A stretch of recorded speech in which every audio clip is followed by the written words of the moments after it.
Anime fans அனைவருக்கும் வணக்கம். So இன்றைக்கி வந்து பார்த்தீங்கன்னா சோல் லேண்ட் 2 எபிசோட் 6 தான் பார்க்க போகிறோம். இந்த எபிசோட் ஆரம்பத்திலே வந்து பார்த்தீங்கன்னா நம்மளுடைய வாங் தோங் குளிச்சிட்டு இருக்காப்புல நம்ம ஹீரோ கேஷுவலாக போய் கதவு திறந்துட்டு உள்ளே போகிறாப்புல. அவனோட திங்கிங் என்னென்னா 2 பேருமே ஆம்பளை பசங்க என்ன இருக்குது அப்படின்னு சொல்லிட்டு உள்ளே போயிட்டான். அது பார்த்தோன்னே வாங் தோங்க்கு பயங்கர கோவம். இவனை அடித்து வெளில துரத்தி விட்டு கதவை மூட்டாப்புல. இவன் யோசிக்கிறான், என்ன உனக்கு அவ்வளோ கூச்சம், 2 பேருமே ஆம்பளை பசங்க தானே அப்படின்னு சொல்லிட்டு கேட்குறான். அது ஒரு பொண்ணு. இவனால் இன்னும் கண்டுபிடிக்க முடியல. அந்த டைமில் தாங்கியா அந்த இடத்துக்கு வரா. அவள் சொல்லியிருந்தால உனக்காக நான் வந்து ஒன்று ரெடி பண்ணி வைக்கிறேன்னு. அப்படி என்னம்மா ரெடி பண்ணி வச்ச அப்படின்னு சொல்லிட்டு கேட்குறான். கூட வான்னு சொல்லிட்டு கூப்பிட்டு போகிறா. என்னன்னா இவனுக்காக ஒரு ஸ்டால் ஒன்று ரெடி பண்ணி வச்சிருக்கா. நம்ம ஹீரோ வந்து பார்த்தீங்கன்னா இந்த ஃபிஷ் எல்லாம் நல்லா ஃப்ரை பண்ணுறான். ஸோ நம்ம வந்து ஃப்ரைட் ஃபிஷ் ஸ்டால் ஒன்று ஸ்டார்ட் பண்ணலாம் அப்படின்னு சொல்லிட்டு ஒரு ஸ்டால் ஒன்று ரெடி பண்ணி வச்சிருக்கா. அந்த ஒரு இடத்துக்கு போகிறாங்க. ப்ரிப்பரேஷன்ஸ் எல்லாமே பண்ணுறாங்க. அவளை வந்து கூடவே இருந்து ஹெல்ப் பண்ணுறா. ஸோ கடையெல்லாம் செட் பண்ணிவிட்டு எல்லாத்தையுமே வறுத்து வச்சுட்டு இவங்க என்ன பண்ணுறாங்க, கஸ்டமர்ஸ் யாராவது வருவாங்களான்னு சொல்லிட்டு வெயிட் பண்ணிக்கிட்டே இருக்காங்க. இது வந்து பார்த்தீங்கன்னா மார்க்கெட்டில் புது கடை அப்படிங்கிறதுனால அவ்வளோ சீக்கிரம் யாருமே வரல. இவங்களை என்ன பண்ணாங்கன்னா நிறைய ஆஃபர்ஸ் எல்லாம் போடுறாங்க. லிட்டரலாக அதோட விலையை வந்து பயங்கரமாக குறைச்சிட்டாங்க. ஆனாலும் யாருமே வாங்கலை. என்னடா இது யாருமே வரலையேன்னு சொல்லிட்டு கன்னத்தில் கை வச்சுட்டு 2 பேரும் உட்காந்துருக்காங்க. ஸோ இந்த டைமில் அங்கே வந்து பார்த்தீங்கன்னா ஒருத்தன் வரான்ப்பா, ஒரு வயசானவர். அவர் என்ன பண்ணுறாரு, அங்கே இருக்கக்கூடிய ஒரு மீன் எடுத்து டேஸ்ட் பண்ணுறாரு. அவ்வளோதான், டேஸ்ட் பண்ணிவிட்டு மனுஷன் ஐயோ இது என்ன இவ்வளோ சூப்பராக இருக்கேன்னு சொல்லிட்டு கத்தி சொல்லிட்டான். சுற்றி இருக்கிறவங்க எல்லாமே வேகமாக வந்து கூஞ்சிட்டாங்க அந்த இடத்துல. இதாண்டா சாக்கு அப்படின்னு சொல்லிட்டு அந்த தாங்கியா என்ன பண்ணுறான்னா, ஐயா ஆஃபர்லாம் முடிஞ்சு போச்சு அப்படின்னு சொல்லிட்டு அங்கே இருக்கிறது எல்லாத்தையும் ஒவ்வொன்றா எடுத்துட்டாப்பா. அதாவது காசு அப்படிங்கிறத கொஞ்சம் கொஞ்சமாக ஏற்றிட்டே போயிட்டாங்க. ஆனாலும் டேஸ்ட் நல்லா இருக்குது அப்படிங்கிறதுனால கஸ்டமர்ஸ் வந்து பார்த்தீங்கன்னா பயங்கரமாக கூஞ்சிட்டாங்க. ஸோ இப்படியே சேல்ஸ் அப்படிங்கிறது பயங்கரமாக போய்கிட்டு இருக்கு. அந்த டைமுக்கு ஒரு பொண்ணு ஒருத்தி அங்கே வரா. இவ யார் அப்படிங்கிறத நம்ம அப்புறமா பார்க்கலாம், அதெல்லாம் முக்கியம் கிடையாது. அவள் என்ன சொல்கிறா, ஒரு கால்குலேஷன் போடுறா. நீ வந்து ரொம்ப அதிக ரேட்டுக்கு விற்றுக்கிட்டு இருக்க அப்படின்னு சொல்கிறா. இவனா சொல்கிறான், இல்லைங்க நீங்கள் கால்குலேஷன்லாம் ஓகே தான், ஆனால் எங்கள் மீன் இந்த விலை தான், உங்களுக்கு வேணா வாங்கிக்கோங்க வேணா போயிடுங்க, மொத்தத்தில் இன்றைக்கி மீன் எல்லாம் காலி ஆகிடுச்சு அப்படின்னு சொல்கிறான். கடைசி அங்கே ஒரே ஒரு மீன் தான் இருக்குது. ஸோ விஷயம் என்ன அப்படின்னு பார்த்தீங்கன்னா, இந்த பொண்ணுக்கு ஒரு பாய் ஃப்ரெண்ட் ஒருத்தன் இருக்கான். அவனுக்கு என்ன அப்படின்னா, என் கேர்ள் ஃப்ரெண்டே நீ வந்து அசிங்கப்படுத்திட்டியா, உன்னை நான் சும்மா விட மாட்டேன் அப்படின்னு சொல்லிட்டு சண்டைக்கு வரான். அங்கே இருக்கக்கூடிய அந்த ஒரு மீனையும் எடுக்கணும் அப்படின்னு சொல்லிட்டு பார்க்குறான். பட் ஆனால் நம்ம ஹீரோ அந்த மீனை எடுத்துடுறான்.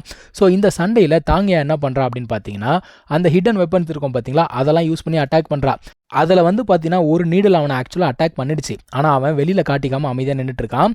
ஸோ இந்த இடத்துக்கு வந்து பார்த்தீங்கன்னா பேபேவும் வந்துடுறான். ஏன்னா பேபேவெல்லாம் இவங்கெல்லாம் ஒரே டாங்மேன் கிளான் தானே, அவனும் வந்துடுறான் சப்போர்ட் பண்ணுறதுக்காக. ஸோ இப்போ இவங்க என்ன முடிவு பண்ணுறாங்க அப்படின்னா, நம்ம சண்டை போடுவோம், யார் ஜெயிக்கிறாங்க பார்த்துப்போம் அப்படின்னு முடிவு பண்ணுறாங்க.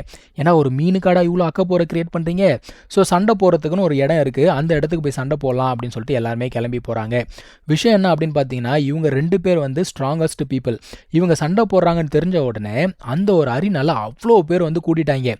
சண்டை போடுறதுக்கு முன்னாடி பேபே என்ன பண்ணுறான் அப்படின்னு பார்த்தீங்கன்னா, அவன் இருக்கிற அந்த ரூமுக்கு போயிட்டு ஒரு நீடில் அவனை அட்டாக் பண்ணிச்சுல, அந்த நீடில் அவன் உடம்புலேருந்து எடுக்கிறான். ஆக்சுவலாக இவங்க எல்லாருமே வந்து ஒருத்தருக்கு இன்னொருத்தர் தெரிஞ்சவங்க தான். ஸோ இங்கே பிரச்சனைன்னு வந்ததுனால சண்டை போட்டு தீர்த்துக்கலாம் அப்படின்னு சொல்லிட்டு வந்திருக்காங்க. ஸோ இவங்க 2 பேருமே சண்டை போடுறதுக்காக அரினாக்கு வராங்க. ஸோ 2 பேருமே பவர் அப் அப்படிங்கிறத பண்ணுறாங்க. அவங்களுடைய மார்ஷல் சோல் அப்படிங்கிறத காட்டுறாங்க.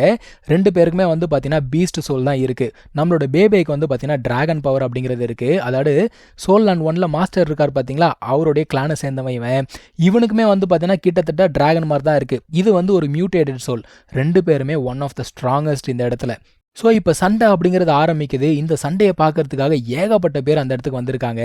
சண்டை நடந்துகிட்டே இருக்கும்பொழுது நம்மளோட ஹீரோ என்ன தெரியுமா பண்ணுறான், பேபேக்கு ஹெல்ப் பண்ணுறான். எப்படின்னா இவனோட இந்த சோல் பவர் இருக்குது பார்த்தீங்களா, சோல் ஷாக், அந்த டெக்னிக்கை யூஸ் பண்ணி ஆப்போனண்ட்டை அவன் அட்டாக் பண்ணுறான். அட்டாக் பண்ண உடனே அவனுக்கு என்ன நடந்ததுன்னே தெரியல. நம்ம பேபே அவனை அட்டாக் பண்ண அந்த இடத்துல அவன் தோற்று போயிடுறான்ப்பா. இப்போ என்னன்னா நம்ம ஹீரோ அந்த அட்டாக் பண்ணான் இல்லையா, அதில் அவனுடைய மொத்த எனர்ஜியுமே காலி ஆயிடுச்சு. பயபுள்ள அந்த இடத்துல மயக்கம் போட்டு விழுந்துருச்சு. இதை பார்த்தோன்னே இவனுக்கு ஒன்றும் புரியல. வாங் தோங்கு என்னாச்சு, இவன் ஏன் மயக்கம் போட்டான் அப்படின்னு கேட்கும்போது தான் தாங்கியா சொல்கிறா, இல்லை அவன் சோல் பவர் யூஸ் பண்ணான் இல்லையா, அதனால சோல் பவர் ட்ரெயின் ஆயிடுச்சு அப்படின்னு சொல்கிறாப்புல. எது சோல் பவர் ட்ரெயின் ஆயிடுச்சா, அப்போ இப்போ ஒரு சம்பவம் நடந்துச்சு, அதுக்கு காரணம் இவன் தானா அப்படின்னு கேட்குறான். இல்லை சத்தமாக பேசாத, நம்ம ரூமுக்கு போய் பேசிக்கலாம் அப்படின்னு சொல்லிட்டு இவனை அந்த ரூமுக்கு தூக்கிட்டு போகிறாங்க. ஸோ இவன் மயக்கமாக இருக்கான். அந்த டைமில் பேபே என்ன பண்ணுறான் அப்படின்னு பார்த்தீங்கன்னா, ஒரு பில் ஒன்று எடுக்கிறான். அந்த பில் வந்து பார்த்தீங்கன்னா ரொம்ப விலை உயர்ந்த ஒன்று. அது மட்டும் இல்லாமல் ஒருத்தருடைய சோல் பவர் அப்படிங்கிறத ஈஸியாக வந்து ரீஸ்டோர் பண்ணும். அந்த ஒரு பில்லை இவனோட வாயில் போட்டு விட்டு அவன் ரெஸ்ட் எடுக்கட்டும், நான் கிளம்புறேன் அப்படின்னு சொல்லிட்டு கிளம்பி போயிடறான். இப்போ என்ன விஷயம்னா, இந்த பில் வந்து அவனுடைய சோல் பவருக்கும் ஹெல்ப் பண்ணும். ஸோ உடம்பையும் அது எந்த வகையிலும் வந்து பாதிக்காது. ஆனால் ஒரே ஒரு டெரிபிள் சைடு எஃபெக்ட் அப்படிங்கிறது இருக்குது. அது என்ன சைடு எஃபெக்ட் தானே கேட்குறீங்க, அதை நம்ம அடுத்த எபிசோடில் பார்ப்போம். தேங்க்யூ ஸோ மச் ஃபார் வாட்சிங். Take care. பை.